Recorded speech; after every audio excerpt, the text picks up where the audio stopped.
दल बहुजन समाज पार्टी ने सदन की कार्रवाई से वॉकआउट भी किया, लेकिन इस हंगामे के बीच मुख्यमंत्री अखिलेश यादव ने उत्तर प्रदेश सरकार का दूसरा बजट पेश किया। उत्तर प्रदेश विधानसभा के बजट सत्र का तीसरा दिन भी हंगामे भरा रहा।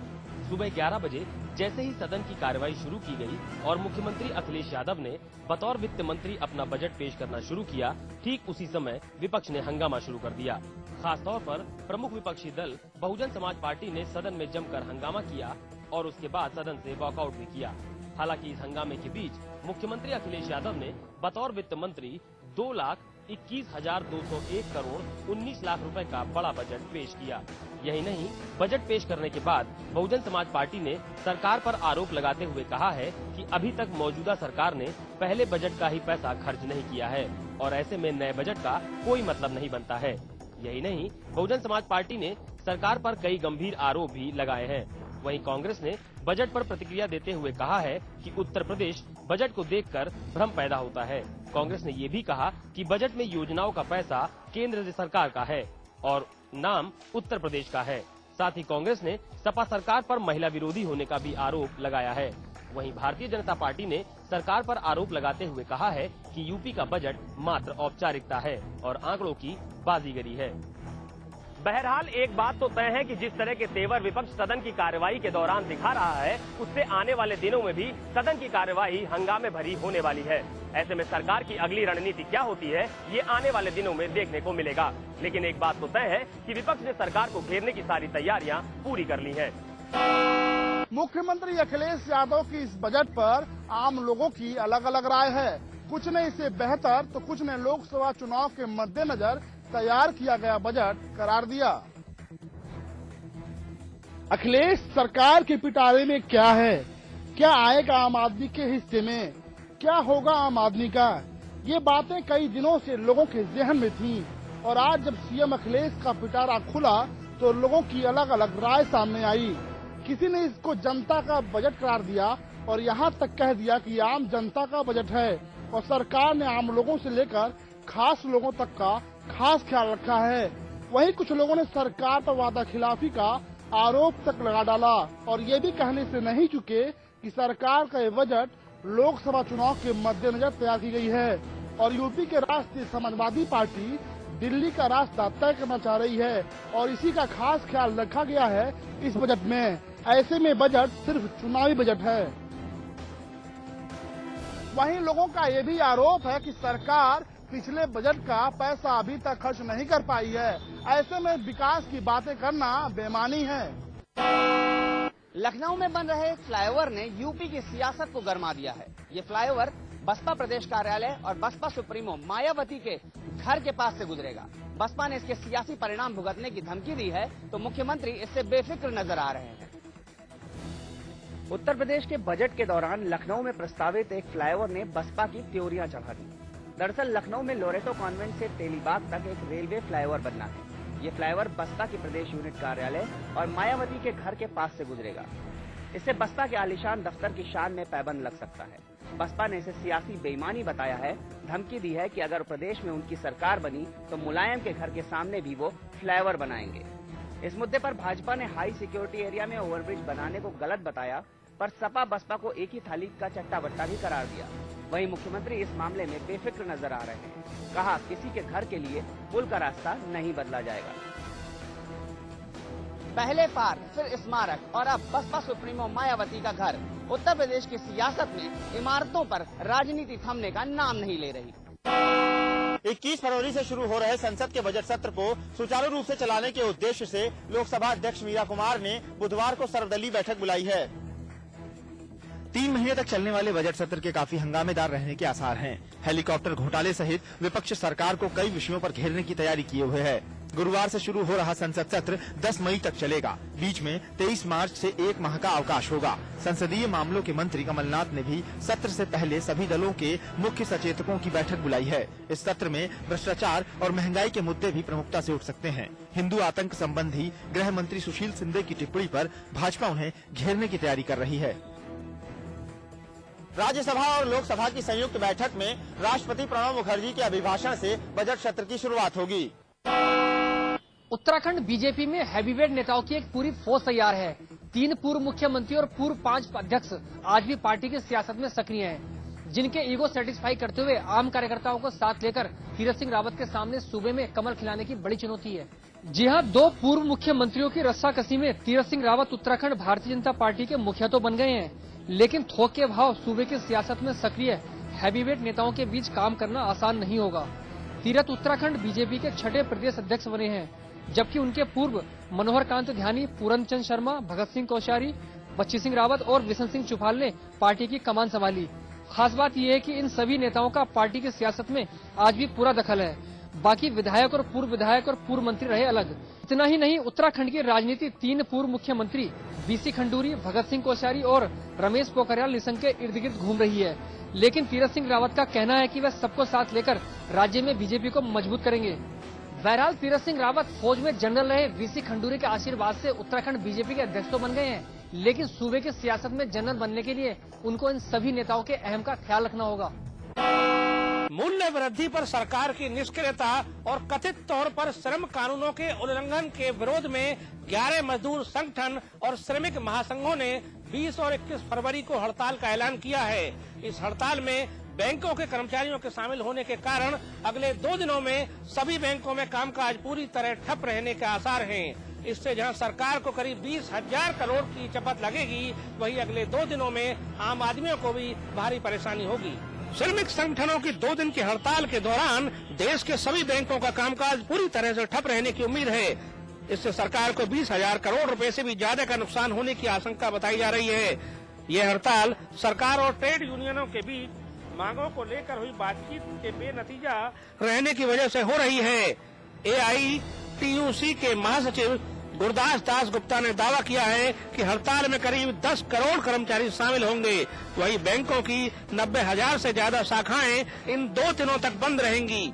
पूरे भारत में होने वाली इस हड़ताल का असर सिर्फ बैंकों तक ही सीमित नहीं रहने वाला है। कई राज्यों में इसका असर आम आदमी से जुड़ी कई चीजों पर पड़ने की उम्मीद भी की जा रही है। इन 2 दिनों में दिल्ली, बेंगलुरु और कटक में ऑटो रिक्शा भी पूरी तरह से बंद रहेंगे। वहीं कई सरकारी ऑफिसों में भी पूरी तरह से कामकाज ठप रहेगा। इस हड़ताल के कारण आम आदमी अगले 2 दिनों में न तो बैंक में चेक जमा कर सकेंगे और न ही पैसा निकाल सकेंगे। बाकी कामकाज के लिए भी आम लोगों को शुक्रवार तक इंतजार करना पड़ेगा। केंद्र सरकार की नीतियों के खिलाफ जहां उत्तर प्रदेश संयुक्त कर्मचारी संघ 20 और 21 तारीख को हड़ताल पर रहेगा, वहीं यूनियन बैंक फोरम ने भी इस हड़ताल में शामिल होने की ठानी है। जी हां, उत्तर प्रदेश के सभी बैंकों में भी 20 और 21 तारीख को हड़ताल रहेगी। केंद्र सरकार की नीतियों के खिलाफ पूरे प्रदेश में जहां कर्मचारी 20 और 21 को हड़ताल पर रहेंगे, वहीं United forum of bank union के कर्मचारियों ने भी इस विरोध में शामिल होने की ठानी है। जहां पूरे देश में बैंकों के सभी कर्मचारी 20 और 21 को हड़ताल पर रहेंगे, वहीं प्रदेश की राजधानी लखनऊ में भी सभी बैंक कर्मचारी हड़ताल पर रहेंगे। साथ ही बैंकों में इन 2 दिनों में किसी भी तरह का काम नहीं किया जाएगा। जहां इस हड़ताल से पहले इन बैंक कर्मचारियों के आला अधिकारियों से सीधे प्रधानमंत्री की बातचीत हुई है, लेकिन इस फोरम के आला अधिकारियों से बातचीत के बाद भी कुछ भी साफ तौर पर नहीं निकला, जिसके बाद यह हड़ताल वैसे ही जारी रखने की ठानी गई है।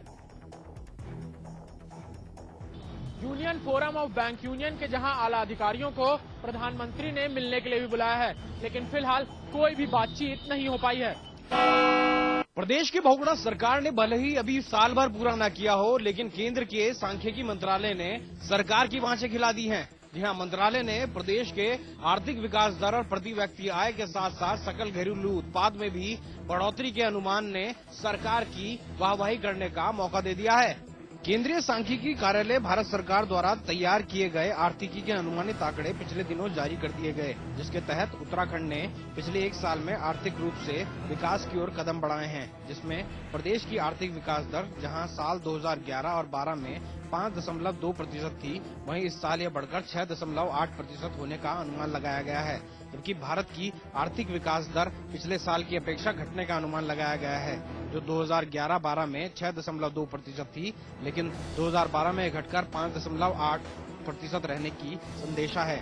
वहीं सांख्यिकी कार्यालय द्वारा जारी आंकड़ों में प्रदेश की प्रति व्यक्ति आय में भी बढ़ोतरी दर्शाई गई है, जिसके तहत प्रदेश में प्रति व्यक्ति आय बढ़कर 90,843 रुपए प्रति वर्ष बताई गई है।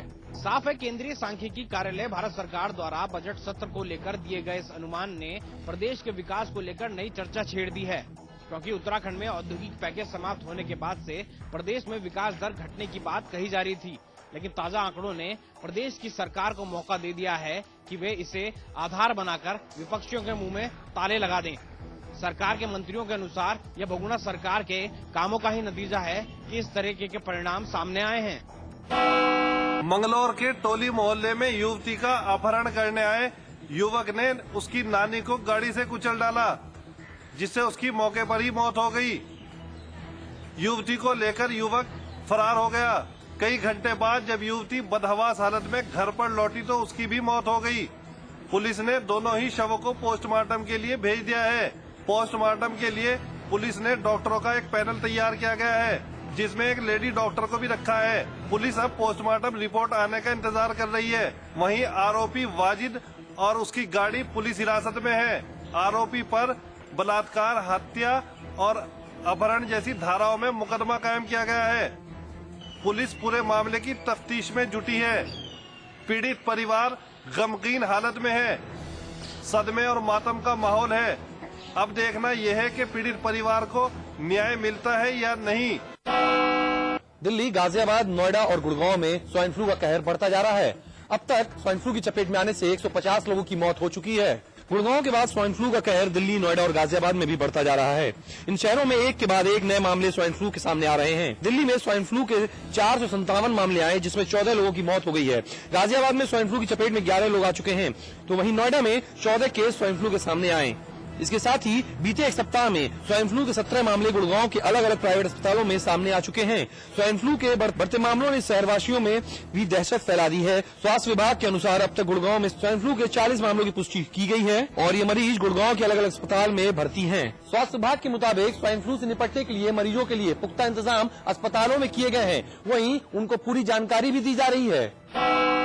आगरा के श्रम विभाग कार्यालय पर आज एक पिता अपनी खोई बेटी को पाने में असफल रहा और पुलिस द्वारा कोई भी संतोषजनक जवाब नहीं मिला, तो उसने ठान ली आत्महत्या करने की और फांसी का फंदा बनाकर चढ़ गया पेड़ पर। जी हां, मामला कुछ यूं है। 7 माह पहले अलीगढ़ के रहने वाले राम स्वरूप की 13 साल की बेटी गांव के 3 लोगों के द्वारा गायब कर दी गई और उस दिन से आज तक राम स्वरूप अपनी बेटी को पाने के लिए दर दर की ठोकर खा रहा है।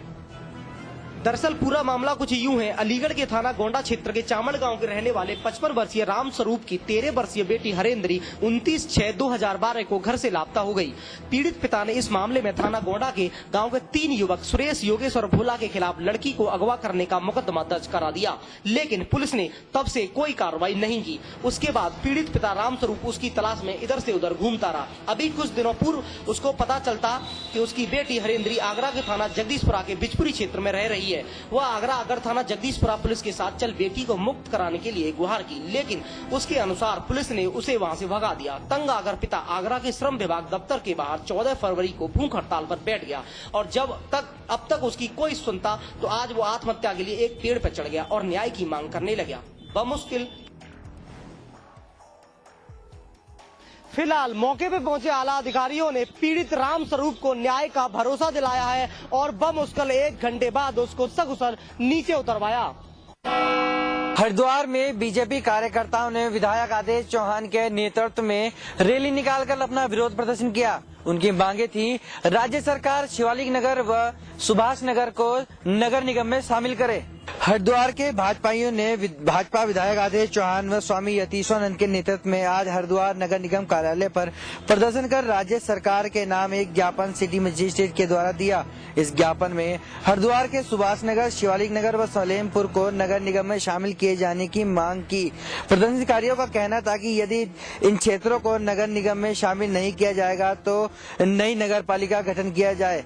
भाजपा विधायक ने कहा, यदि 15 दिन में मांगे नहीं मानी जाती तो राजधानी में सड़कों पर उग्र आंदोलन किया जाएगा। इन भाजपा विधायकों का आरोप है कि उत्तराखंड के मुख्यमंत्री विजय बहुगुणा व हरिद्वार के सांसद हरीश रावत अपनी लड़ाई का खामियाजा हरिद्वार की जनता को भुगतना पड़ रहा है। अब देखने वाली बात ये होगी कि विधायकों द्वारा की गई शिवालिक नगर व सुभाष नगर को नगर निगम में शामिल करने की मांग राज्य सरकार कब तक पूरा कर पाती है। हल्द्वानी में काठगोदाम पुलिस ने 2 साथी ठगों को किया गिरफ्तार। दरअसल पीतल की ईंट को सोने की ईंट बताकर बेचने वाले ये साथी ठग